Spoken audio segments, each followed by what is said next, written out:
Luluto naman po tayo ng snack mga karils. Ano pong tawag sa inyo tong luto na ito?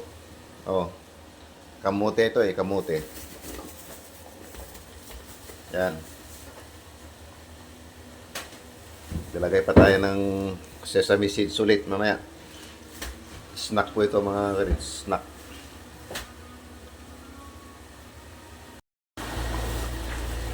Maglagay na po tayo ng asukal mga karils. Lalagyan na rin itong sesame seeds. Yan. Para pagluto yung asukal, kumakapit na yan.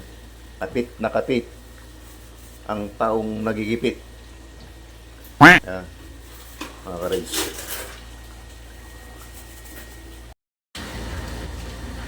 So, ito na po siya mga karils. Yan. Nailagay na po sa lalagyan. Galing ng kasama ko. Kita na siya sa buong mundo. Yan, yun na po yung kamote Q. Kamote Q palang tawag niyan. Ngayon ko lang maalala.